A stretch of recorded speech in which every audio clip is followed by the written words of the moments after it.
Welcome to the Dog Boys Sports and Stocks Podcast. And if you're a sports fan and a college football fan, I'm sure you're aware of what's gone on this week. So in college football this week, former Tennessee quarterback Nico lamaleava decided to put on a masterclass of how to not handle an NIL and transfer situation. And he wound up demanding extra money from Tennessee, and they gave him his walking papers. And now it looks like it's backfired, and he's going to be going to UCLA and making less money, for sure, than he was supposed to make at Tennessee. This has turned into an absolute PR nightmare for him.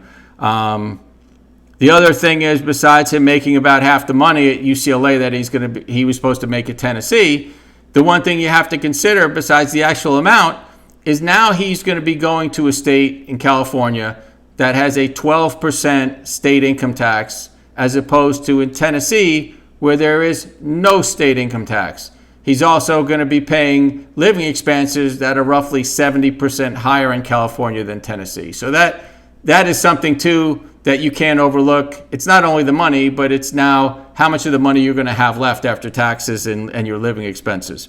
But the problem now, and has been now for a little while, is like, what is NIL? And NIL stands for name, image, and likeness. And this system was meant to create a way for players to earn money using their name, image, and likeness, and for marketing purposes. And what it's really turned into, it's turned into a play for pay system.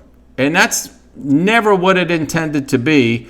And it's unfortunate, it's turned into a place where a booster can tell a school, like, I want that quarterback from this other school, and I'm going to give you the money for him, and I want you to go get him. And I don't care, just outbid the other school and get him. And that's what it's turned out to. And it's not healthy for college sports. Now, these collectives and these boosters are bad, as they are right now. But NIL, in its basics and what it's supposed to be, is a great thing for college sports and for college athletes, if it's used properly. But it hasn't been. So what we need to do is we need to pay these college players and let NIL be what it is supposed to be, which is marketing. That's what it's supposed to be, not pay for play. So I know a lot of friends that I have and fans that are boosters and give money to schools that they went to. And a lot of them are telling me that they don't want to give their schools money anymore because of the way the system is now. They don't want their money going to a player that could be there for 1 year and then take off and go somewhere else for more money and make it worse and go to a rival school for more money. So that's gotten to the point where they're starting to lose some of the fans in college sports because of what the system is now. Now, the schools in the NCAA in all this are guilty too. It's not just the boosters and the players. The schools are guilty. And why are the schools guilty? Because they are the ones that have to agree to these deals.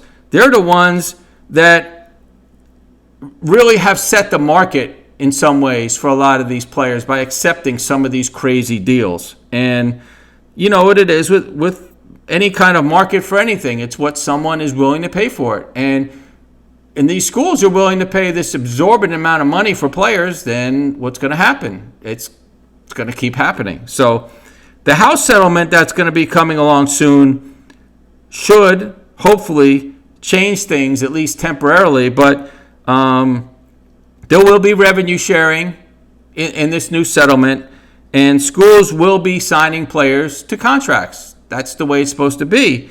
Now, time's going to tell if these contracts are going to be fair for these players, and I assume they will be, but in my opinion, the contracts that these players should sign should be just like the contracts that the coaches sign. And what I mean by that is they should have buyouts in them. They should have escalators in them. They should have different types of incentives. So just like a coach gets a bonus for his team, let's say, reaching the Final Four or being coach of the year, something like that. The players should get a piece of the pie too if their school gets to the NCAA tournament in basketball, or if they get to the national championship game in football, or if they're all conference. I mean, the same rules should apply to the players as the coaches, and that lets the players earn more money. And let's face it, when a school gets to the Final Four, and the conference even gets more money, the school gets a ton of money just for them reaching it. So why shouldn't the players get a share of that, just like the coaches have incentives for that? Now, I also think a great idea would be, and this needs to be collectively bargained, of course, but why not give the players bonuses for Dean's List, let's say a 3.0 GPA, and for graduating? Give them incentive to graduate, because that's what college athletics is all about. It's about getting an education and getting your degree. And then the other thing is, if it's worthwhile for players to get their degree, if you've been to college, you know that if you transfer, you don't usually transfer a lot of your credits. They won't transfer to school. So that almost in some way forces a kid to stay at a school, because he'll never graduate if he keeps transferring. Give them incentive to graduate. Give them something to graduate. All right, as far as this transferring from school to school, I think it should be limited to one transfer for each student athlete during their time of eligibility, and one additional time that they can transfer, let's say if their coach leaves to go to another school. So they can get a maximum of 2 transfer opportunities. I think that would be very fair. Now, somebody may say, well, you're restricting their ability to go somewhere, and that's not fair. Well, let me ask you this. Tell me of a pro sport, a major pro sport, where you get unrestricted free agency after 1 year. The only way you get that is if you're not a good player and you get released or cut. That's it. Most of these pro sports, the earliest, I believe, is 3 years you get restricted free agency in the NFL or the NBA, and that's restricted. You don't get unrestricted till after your 4th year. So you can't tell me that it's not fair to restrict somebody from moving from school to school a certain amount of times. It is fair. The professional sports do it, so it is fair. So the other thing that's going to exist in this new system that's coming down the road after the House settlement will be with NIL, where Deloitte will be a clearinghouse for NIL deals that are over $600, and they'll have to approve these deals based on a fair market analysis of the deal. The problem with this is simple. Let's say 6 years ago or 5 years ago, you're Gatorade, and you go to the University of Iowa and you see some girl playing basketball, and you're like, wow, that girl looks pretty good. She's a freshman. She's pretty good. You know what? We want to sign her. Let's give her $1 million a year. And that deal is submitted to Deloitte, and Deloitte's like, $1 million a year? You're giving this freshman girl who nobody knows about $1 million a year?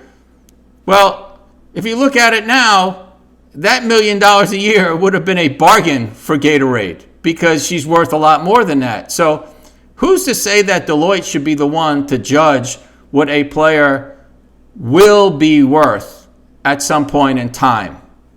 That's not going to be fair.